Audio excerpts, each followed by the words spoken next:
কিন্তু হচ্ছে তো একটার পর একটা হচ্ছে, এবং আমরা বিশ্বাস করি যে এই সরকারও আর তাদের ক্ষমতা প্রলম্বিত করতে চাচ্ছে না। অবস্থা দৃষ্টি যেটা মনে হচ্ছে, নির্বাচনের আর কোনো বিকল্প নাই বাংলাদেশে।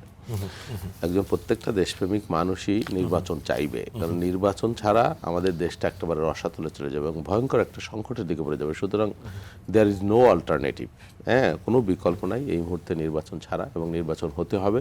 নির্বাচন তফসিল হয়েছে, সব কিছুই নমিনেশন ফর্ম দাখিল হয়ে যাবে 29 তারিখের মধ্যে, এবং আমরা বিশ্বাস করি যে সুন্দরভাবে সুষ্ঠুভাবে, হ্যাঁ, অনেকেই ব্যর্থ হয়, চেষ্টা করবে ভণ্ডুল করার জন্য, বিশেষ করে ফ্যাসিবাদী শক্তি, তাদের বিরাট মেকানিজম আছে। আমার অনুরোধ যে আমরা যারা দেশপ্রেমিক শক্তি, জুলাইকে যারা আমরা ধারণ করি, আন্দোলন করি, তারা যেন ওই ফাঁদে আমরা কেউ পা না দিই, দয়া করে। মানে গত 18 মাসকে যদি আমরা একটা সিনেমার সাথে তুলনা করি, এটা কি এখন শেষ দৃশ্যের মধ্যে চলে আসছি আমরা? আমি সিনেমার সাথে তুলনা করতে পারবো না, মানে ধরি মানে অ্যালিগরি অর্থে আর কি। হ্যাঁ, তা তো বটেই, যেহেতু নির্বাচন অলরেডি ফ্রেমের মধ্যে ঢুকে গেছে। এটা নিয়ে তো আর আমার মনে হয় না সংশয় থাকার। নানান ধরনের নাশকতার চেষ্টা হচ্ছে সর্বব্যাপী, একটাই টার্গেট, যে নির্বাচন যাতে না হতে পারে।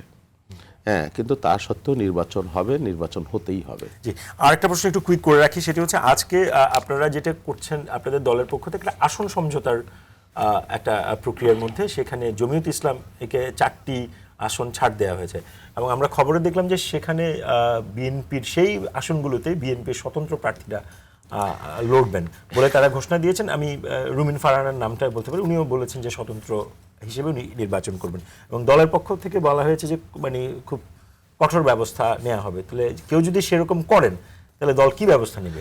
না, আসলে 17 বছর আমাদের দলের নেতাকর্মীদের অনেক ত্যাগ স্বীকার আছে। আপনি যার নাম বলেছেন রুমিন ফারহানা, তারও অনেক ডেডিকেশন আছে, অবদান আছে, ঝুঁকি নিয়েছেন, সবই ঠিক আছে।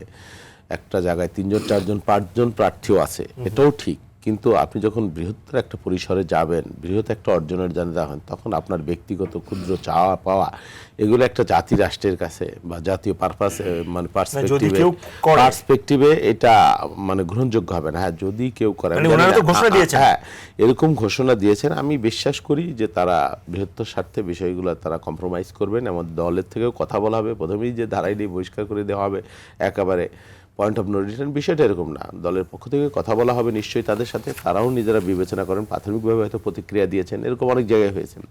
আমরা বিশ্বাস করি বিষয়গুলো রিজলভ হয়ে যাবে। আর আপনি তারেক রহমানের প্রত্যাবর্তন নিয়ে যেটা বলেছিলেন, এটা তো ঠিকই, এটা একটা নজিরবিহীন, দুনিয়ার ইতিহাসেই মনে হয় নজিরবিহীন। 17 বছর নির্বাসনে একজন মানুষ, 17 বছর তার দলের উপর দিয়ে একটা টর্নেডো চলে গেছে, তার মায়ের, তার পরিবারের, তিনি গৃহহীন হয়ে পড়েছেন।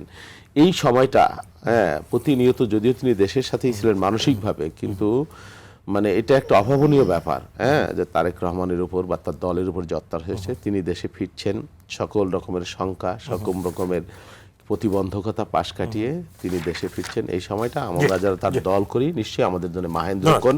শুধু তাই না, আমি শেষ করি, গোটা বাংলাদেশের মানুষের জন্যই, এবং এটা এই মুহূর্তটাকে আমরা ঐতিহাসিক করে রাখবার জন্য আমাদের সর্বাত্মক প্রচেষ্টা আছে এবং হবে, সেটা আমরা বিশ্বাস করি।